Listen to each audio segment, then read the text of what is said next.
Para onde vamos após a morte? Você tem 87% de chance de morrer nas próximas 24 horas. Não.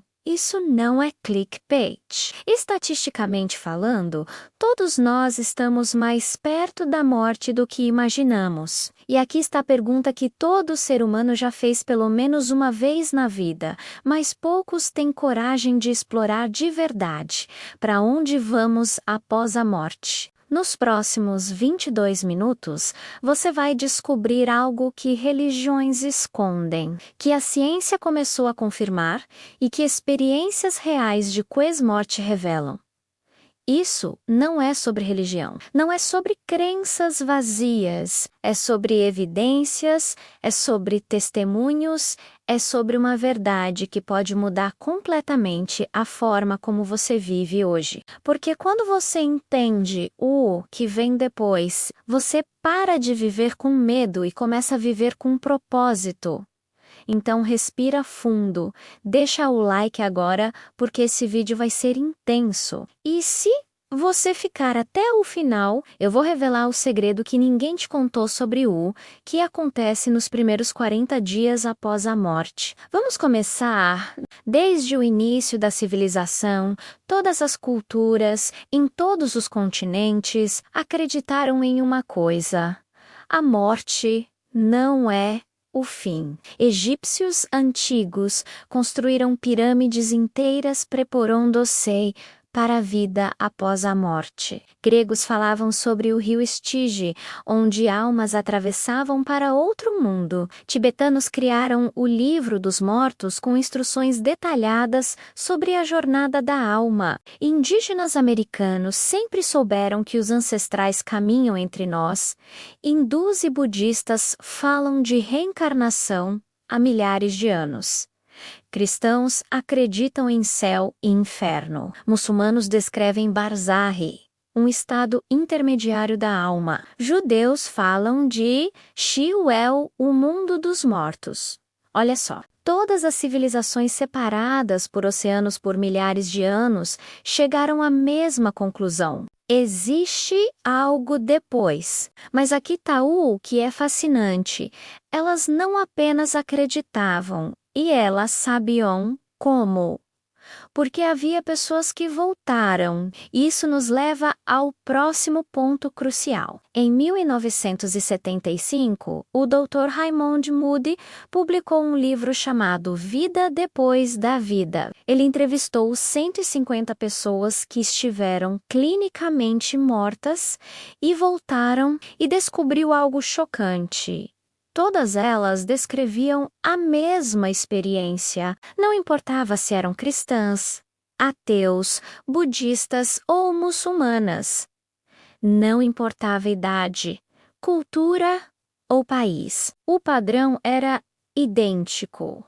Primeiro, a sensação de deixar o corpo. Elas flutuavam acima, vendo os médicos tentando reanimá-las. Segundo, um túnel escuro com uma luz brilhante no fim. Terceiro, a presença de entes queridos já falecidos esperando por elas. Quarto, uma revisão de vida completa. Cada ação, cada palavra, cada sentimento. Quinto, um encontro com um ser de luz, que muitos descrevem como o amor incondicional puro. E aqui está a parte que te dá arrepio. Elas não queriam voltar. Muitas choraram quando perceberam que tinham que retornar ao corpo, porque do outro lado não há dor, não há medo, não há julgamento.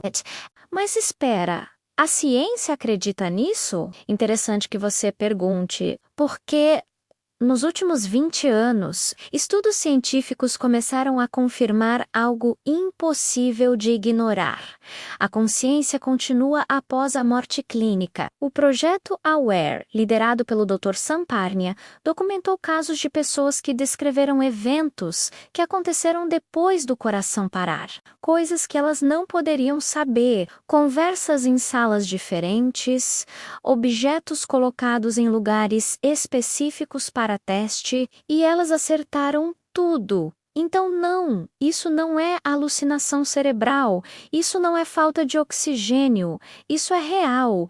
E se é real, para onde vamos? Agora, vamos falar do que as grandes religiões ensinam. E prepare-se, porque tem mais similaridades do que você imagina. No cristianismo, quando você morre, sua alma deixa o corpo e aguarda o julgamento final. Existe um conceito chamado sono da alma, um estado de espera, mas há também o ensinamento de que os justos vão imediatamente para a presença de Deus. E aqui está o detalhe. Jesus disse ao ladrão na cruz: "Hoje estarás comigo no paraíso." Hoje, não daqui 1000 anos.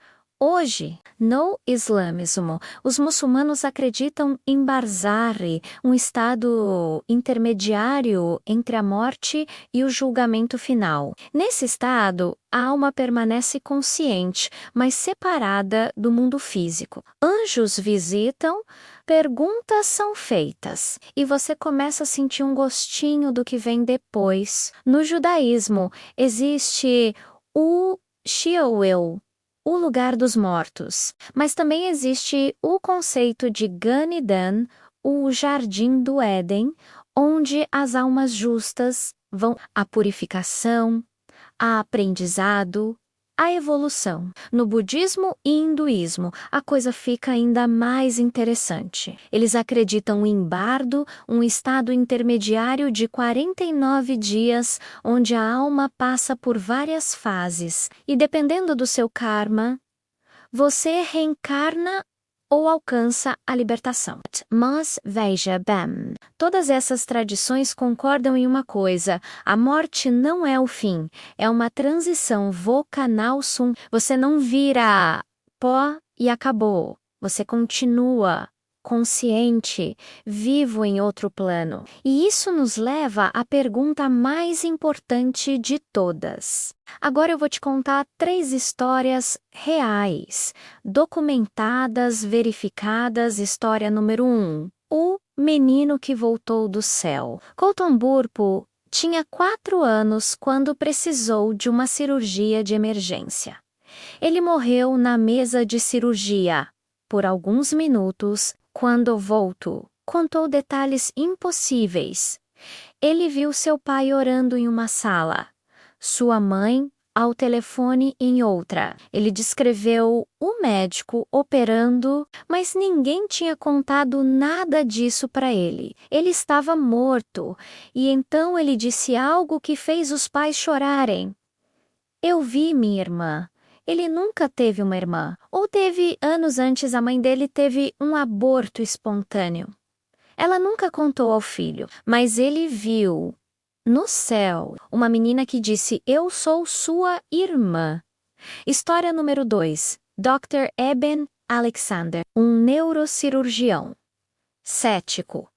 Homem de ciência. Ele contraiu uma meningite bacteriana rara e entrou em coma profundo. Seus colegas médicos disseram: "A chance de sobreviver é quase zero, e se sobreviver, será um vegetal." Durante 7 dias, seu cérebro estava completamente inativo, mas ele estava consciente. Ele viajou por dimensões, viu cores impossíveis, sentiu um amor avassalador. E quando voltou, ele escreveu: "O céu é real e a consciência não depende do cérebro."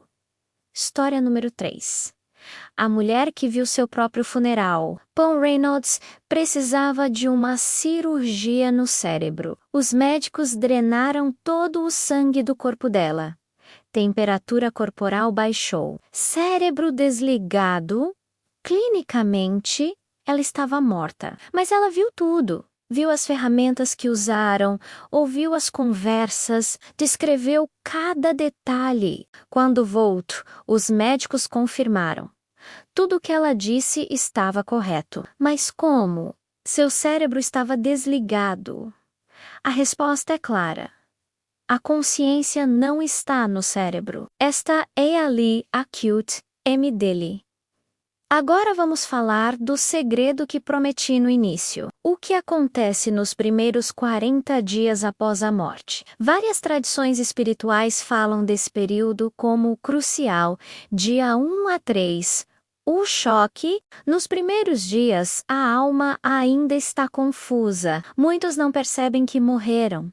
Tentam falar com os vivos, tentam tocar, mas ninguém responde. É por isso que em muitas culturas existe o velório de 3 dias. Para dar tempo da alma se despedir, dia 4 a 9. A revisão. Aqui começa a revisão de vida. Você vê tudo, cada momento, cada escolha, mas não é um julgamento cruel. É compreensão profunda. Você sente o que os outros sentiram por causa de você. A dor que causou, a alegria que deu, tudo, dia 10 a 40. A jornada. Nesse período, a alma passa por diferentes planos. Encontra entes queridos anaprendem cura preparacei. E no 40º dia, há uma decisão, seguir em frente ou retornar. É por isso que tantas culturas fazem rituais no 40º dia, católicos rezam missas. Judeus fazem o Iiskor, ortodoxos fazem a Treseion, budistas fazem oferendas, porque sabem, esse é o momento de transição final. E aqui está o que ninguém te conta. Durante esses 40 dias, seus pensamentos, suas orações, seu amor chegam até eles. Eles sentem, eles ouvem. Então, quando você perde alguém, fale. Fale em voz alta, mentalize, ore, porque eles estão ouvindo. Então, para onde vamos após a morte? A resposta é: para onde você está construindo agora? Porque aqui está a verdade que todas essas experiências, religiões e testemunhos revelam. A vida após a morte é um reflexo da vida que você viveu. Se você viveu com amor, você vai para o amor. Se viveu com raiva, carrega a raiva. Se viveu com medo, o medo continua. Não é Deus punindo você, é você levando o que cultivou. Então a pergunta não é: para onde vou após a morte? A pergunta é: quem estou me tornando agora? Porque quando você entende isso, 3 coisas mudam. 1. Você para de ter medo da morte, porque ela não é o fim, é apenas uma porta. 2. Você começa a viver com mais amor, porque sabe que cada ação conta, cada palavra importa. 3. Você perdoa mais fácil, porque entende, todos nós vamos passar pela mesma revisão de vida e ninguém quer sentir a dor que causou aos outros. Então viva de um jeito que quando você revisar sua vida, você sorria, você chore de gratidão, você sinta orgulho, porque amou, porque ajudou, porque tentou ser melhor. E quando alguém que você ama partir, não tenha medo por eles. Eles estão bem, mais vivos do que nunca, apenas em outra frequência. E um dia, vocês vão se encontrar de novo, porque o amor é eterno. Se você chegou até aqui, deixa seu like agora. Compartilhe esse vídeo com alguém que precisa ouvir isso. E me conta nos comentários. Você acredita em vida após a morte? Você já teve alguma experiência que não consegue explicar? Escreve aqui embaixo. A consciência é eterna. Se inscreve no canal, tem muita coisa boa vindo por aí. E não esquece, você não é apenas um corpo, você é uma alma, vivendo uma experiência humana. E quando essa experiência acabar, a verdadeira jornada só está começando. Até o próximo vídeo. Ou, quem sabe, do outro lado.